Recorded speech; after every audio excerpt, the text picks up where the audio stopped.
Everyone, welcome back to Explore Literature. इस video के अंदर हम डिस्कस करेंगे जी course introduction to Indian constitution की unit number 4 organs of constitutional governance which are legislature, executive and judiciary. तो first, second and third unit को already upload कर दिया गया है। आई होप आपने वो वीडियोज़ देख ली होंगी और उनके लिंक्स आपको डिस्क्रिप्शन में भी मिल जाएंगे।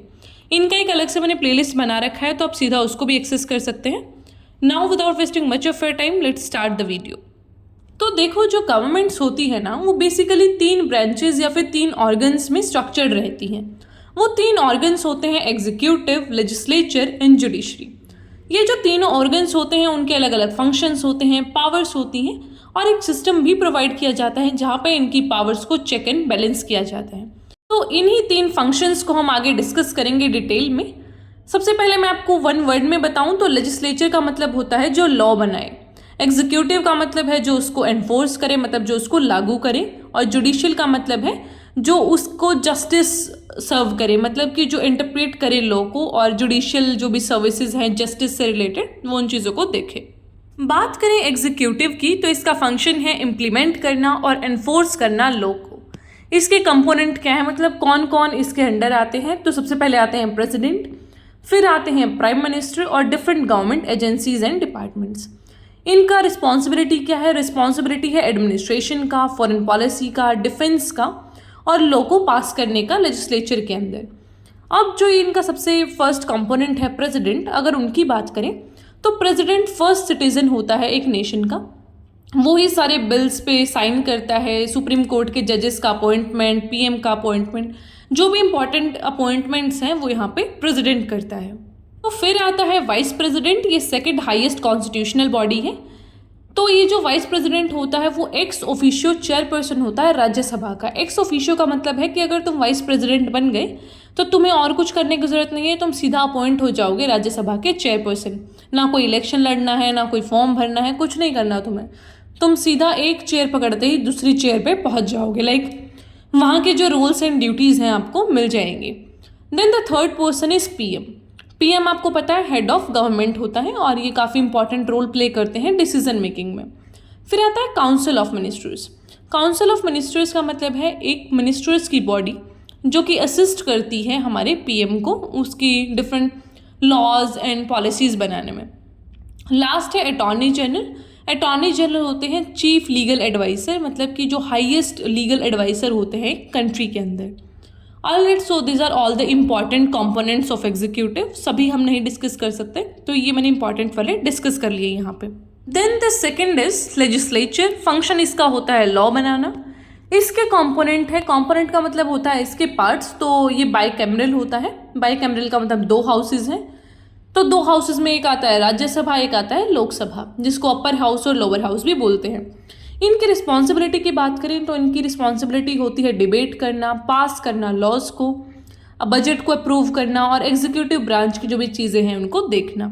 सो this are all the functions of legislature. अब थोड़ा सा डिफरेंस देख लेते हैं लोकसभा और राज्यसभा के अंदर। तो सबसे पहले डिस्कस करेंगे लोकसभा को। तो जो लोकसभा है वहाँ पे जो मेंबर्स होते हैं वो डायरेक्टली अपॉइंटेड होते हैं, 5 साल के लिए होता है। मैक्सिमम स्ट्रेंथ है 552।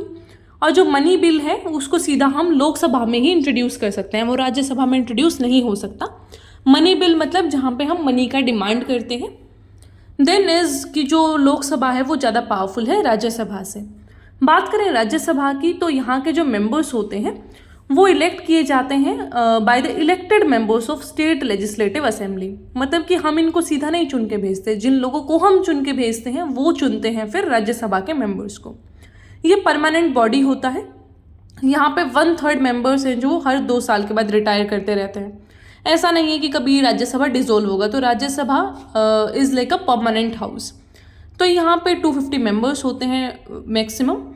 और ये है जो अपनी मनी बिल्स के ऊपर पावर को एक्सरसाइज नहीं कर सकता, लेस पावरफुल होता है लोकसभा से। Then the third and last component is judiciary. Judiciary का फंक्शन होता है लॉज को इंटरप्रेट करना, मतलब कि बताना कि भाई इस लॉ के अंदर क्या लिखा गया है। क्योंकि जो हमारा कॉन्स्टिट्यूशन है ना उसमें थोड़ा सा ऐसा लॉयर वाली लैंग्वेज में लिखा गया है, तो वो आम इंसान की समझ में नहीं आता है। तो उसको इंटरप्रेट करने के लिए जुडिशरी को रखा गया है ताकि वो फेयरली ऐसा जस्टिस को इंश्योर कर सके। रिस्पॉन्सिबिलिटी है लड़ाई झगड़े सुलझाना, कॉन्स्टिट्यूशन और लॉ को इंटरप्रेट करना और जस्टिस को इंश्योर करना। इसके कंपोनेंट्स काफ़ी सारे हैं जहाँ पे हम डिफरेंट लेवल्स की बात करते हैं कि भाई कौन से लेवल पे कौन सा कोर्ट आएगा। तो सबसे ऊपर जो हमारा एपेक्स कोर्ट है, the highest court of the country is supreme court, और इसके डिसीजंस फाइनल होते हैं।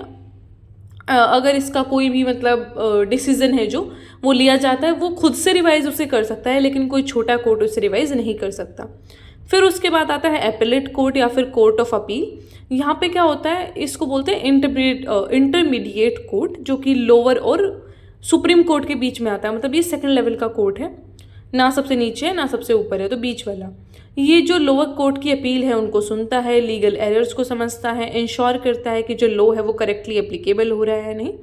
और they do not typically conduct new trials, वो जो पुराने ट्रायल्स हैं उनको ही रिव्यू करते हैं, नए ट्रायल्स ये जनरली नहीं करते। Then the third one is trial court या फिर लोअर कोर्ट। ये फर्स्ट लेवल है जुडिशरी का, जहाँ पे इनिशियल जो हियरिंग्स हैं वो होती हैं। यहाँ पे ट्रायल्स कंडक्ट होते हैं, एविडेंसेस को सुना जाता है, डिटरमाइन किए जाते हैं फैक्ट और लॉ। तो यहाँ पे सिविल और क्रिमिनल केसेस दोनों देखे जाते हैं, फैमिली, प्रोबेट, ये सारे मैटर्स को यहाँ पे सुलझाया जाता है। फिर होते हैं स्पेशलाइज्ड कोर्ट। स्पेशलाइज्ड कोर्ट वो होते हैं जो एक स्पेशल टाइप के केसेस को डील करने के लिए बनाए जाते हैं।